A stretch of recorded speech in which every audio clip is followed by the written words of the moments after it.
Hi students, let me start the next topic of functional analysis, that is metric induced by a norm and its properties. Suppose that we have a norm function on a vector space capital V into the real line capital R. In other words, you have a normed vector space, this one.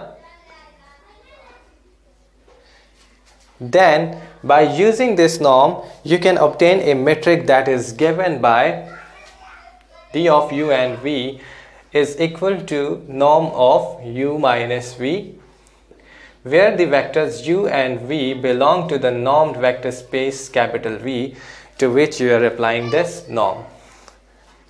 A metric that satisfies this equation is called the metric induced by this norm. Although first we have to check if this metric satisfies all four axioms of metric. Note that since it is norm, therefore it has to be strictly positive, as we have already learned. Therefore, this norm is non-negative and it is equal to 0 if and only if the vector to which this norm is being applied is null vector. That is, u minus v is a null vector, 0 vector. It means that this norm is 0 if and only if the vectors u and v are equal vectors. And since this norm is equal to your metric d of u and v, therefore the first two axioms of the metric are readily satisfies, and these axioms are m1 and m2. Next we move to the third axiom, m3, which is called the symmetry property of metric.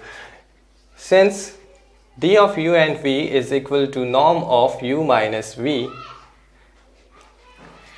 therefore if you take minus 1 as common from inside, then you have this thing, v minus u.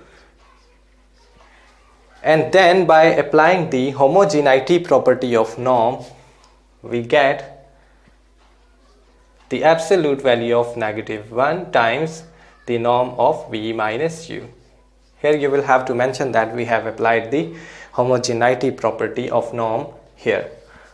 And since the absolute value of -1 is +1, therefore in the next step you don't need to write it, and this is equal to d of v and u by using this equation. So d of u and v is equal to d of v and u, so the symmetry property of metric is satisfied. The final property m4 is the triangle inequality of metric. Again, d of u and v is equal to norm of u minus v. Here you can add and subtract a third vector, w, u minus w plus w minus v, and you can enclose these two pairs into parentheses, and then you can apply the triangle inequality of norm, by using which you get from this expression is less than or equal to the absolute value of u minus w plus the absolute value of w minus v. So it is very easy, and by using this equation you get this to be equal to d of u and w plus d of w and v. So we see that d of u and w is less than or equal to d of u and w plus d of v and w. Therefore, the triangle inequality of metric is also easily satisfied.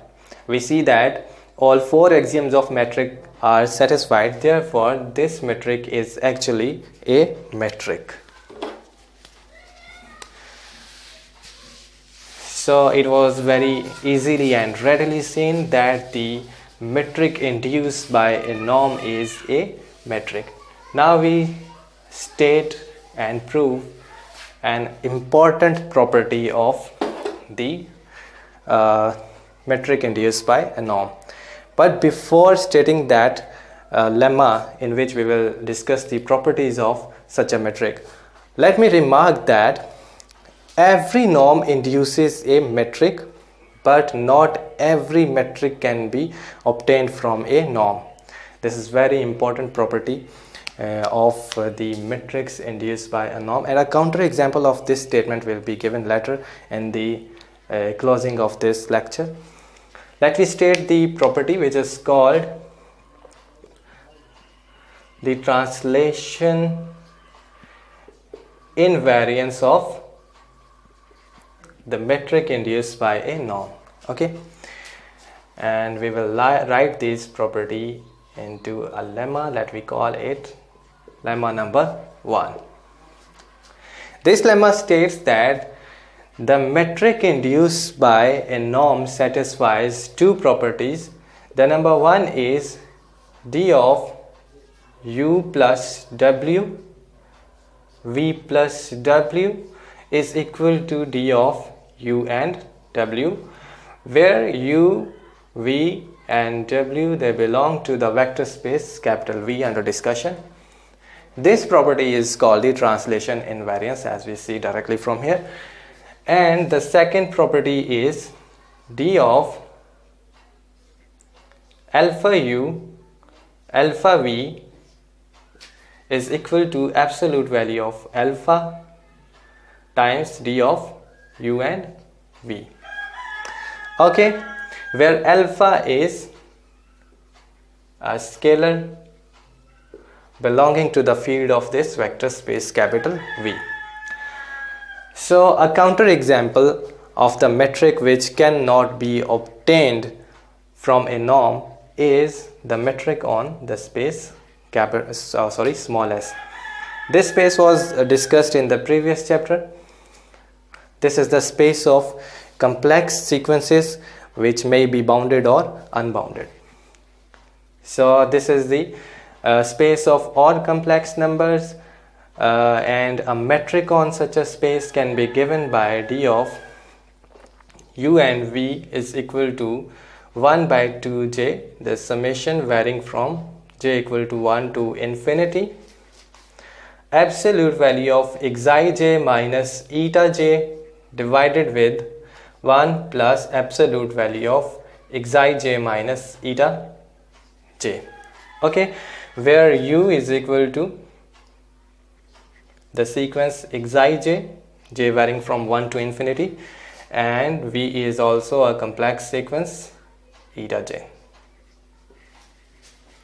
You can easily check that this metric satisfies the translation invariance property number 1, but it fails to satisfy the second property. The problem will occur in here by taking alpha as common, and I leave it as an exercise for yourself. So hopefully you have enjoyed and learned this lecture. Please share it with friends. Thanks for watching.